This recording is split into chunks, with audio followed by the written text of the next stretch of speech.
Let's take a look at this alien periodic table and see if we can place the 30 elements of this periodic table where they're supposed to be, using our own periodic table as a guide and information that we know about protons and electrons and atomic number and atomic mass number and everything that we've learned over the course of the last few lessons.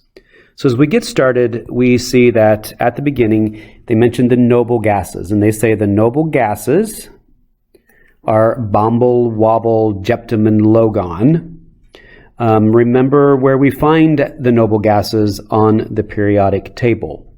Which group on the periodic table contains the noble gases? That would be group 18. So this group, 18, on the far right-hand side, is the group that contains the noble gases. So that's where we're going to place these noble gases.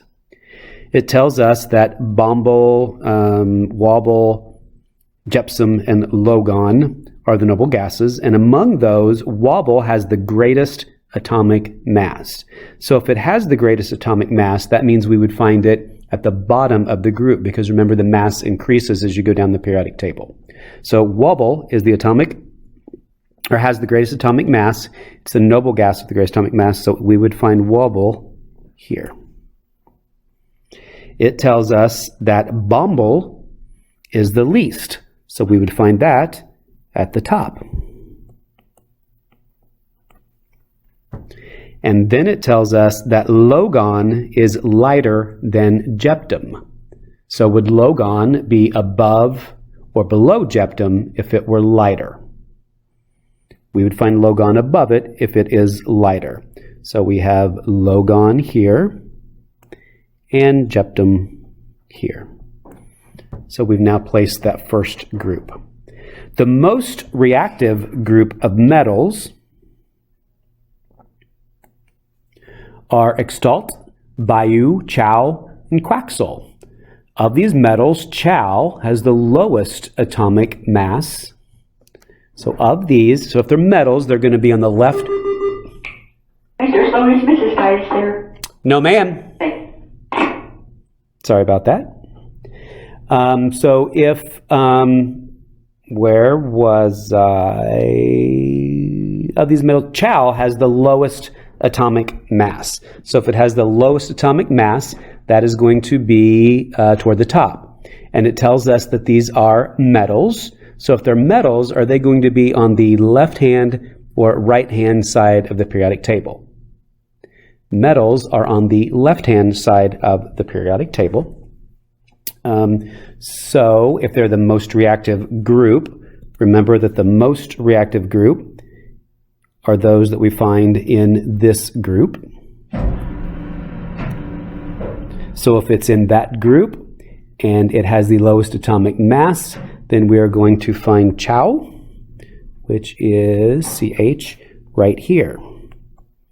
Remember, it doesn't go here because that is not a metal. Remember, that's the special element that sort of has its own category. So we've placed Chau there because Chau is the metal with the lightest atomic mass. It also tells us that Quaxel is in the same period as Wobble. Remember, Mrs. Titus called main office. Remember that periods then are the ones that go in this direction. So groups go up and down, periods go from side to side.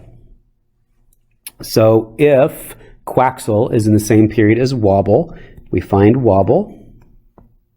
So we know then that Quaxel has to be right here.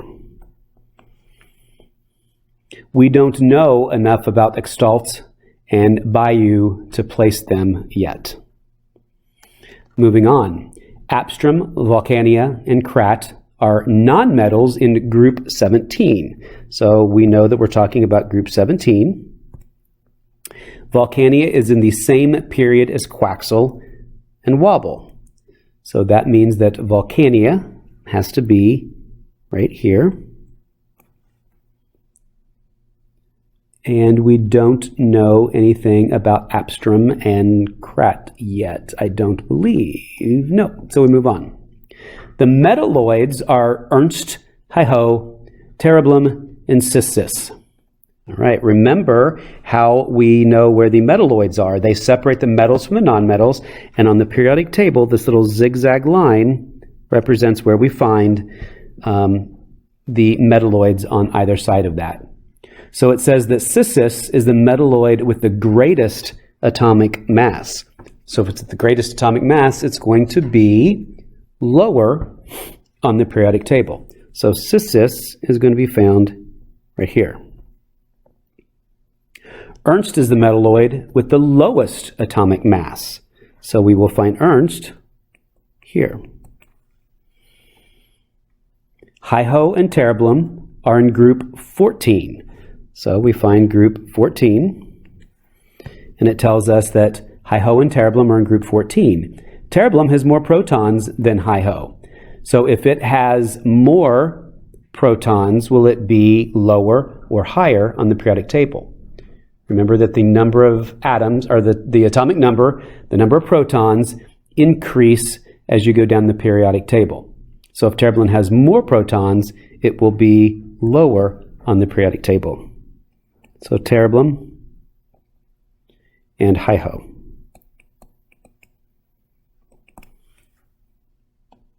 Yazur touches the zigzag line, but it's a metal, not a metalloid. So that places Yazur right there. The lightest element of all is called St. So if it is the lightest element, that means it goes there. The heaviest element of the group of 30 is El Dorado. So it would be last if it's the heaviest. The most chemically active non-metal is Apstrom. The most chemically active non-metal is Apstrom. And Krat reacts with Biu to form table salt. So the most chemically active non-metal Apstrom is going to place that right here because it's non-metal and most reactive. That places it in that category. Krat reacts with Biu to form table salt. So here you had to know a little bit extra. So table salt is NaCl. So they wanted you to kind of know that table salt is NaCl and then use what you know about Krat and Biu to make that. So Krat then would be where the chlorine is on the periodic table. And Biu would be over here, where sodium is. So now we might have enough information to go back to the most reactive group and place in, we've now put in, so I'm looking here again, and we've now placed everything except for Xtalt, so that means that Xtalt must be at the bottom. Okay, the element doggone has only 4 protons in its atom. So remember the atomic number is the number of protons, so it would be number 4 on the periodic table. So if we count 1, 2, 3, 4, so this is where we would find doggone. Floxit is important in the chemistry of life.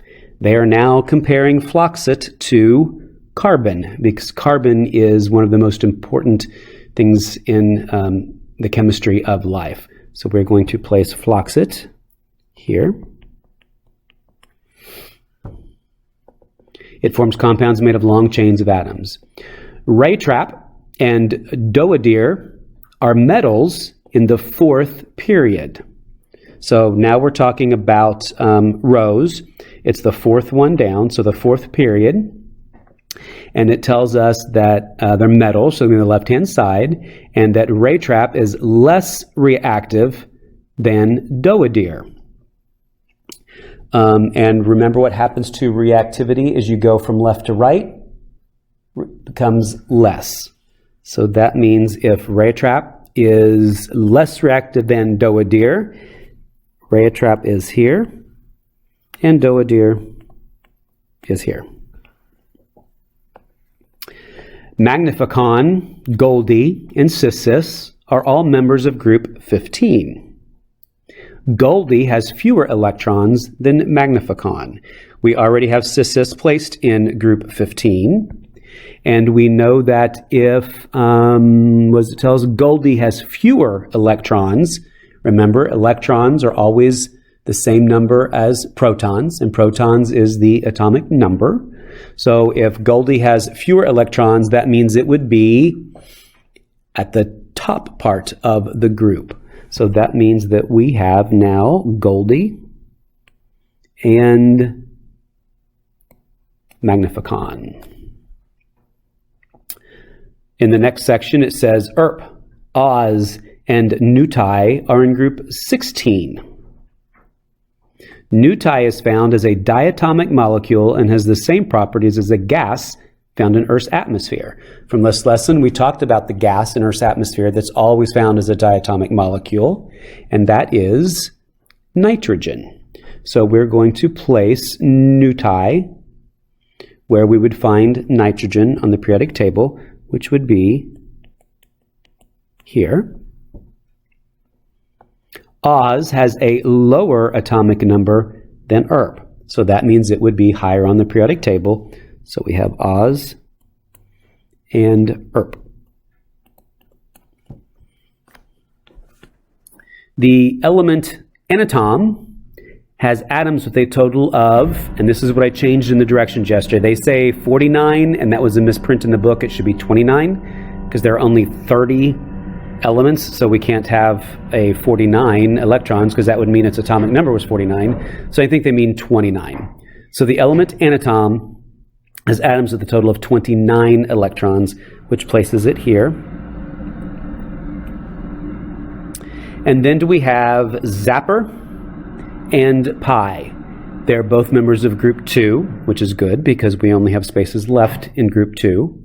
And it says that Zapper has fewer protons than Pi. So Zapper would be higher on the periodic table. So here is Zapper, and here is Pi.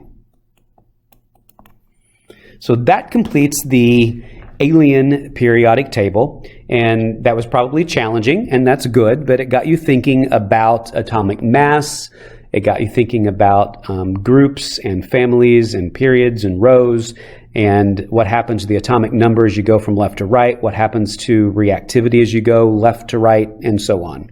So if you didn't get all those in, that's fine. I get that some of those were difficult to place and you had to kind of have some previous information. But go back now and take a look at the ones that you may have missed and see if you can identify why they are in the periodic table, where they are, based on their descriptions in the reading. Alrighty. Thanks. Have a great day, and I'll see you next week.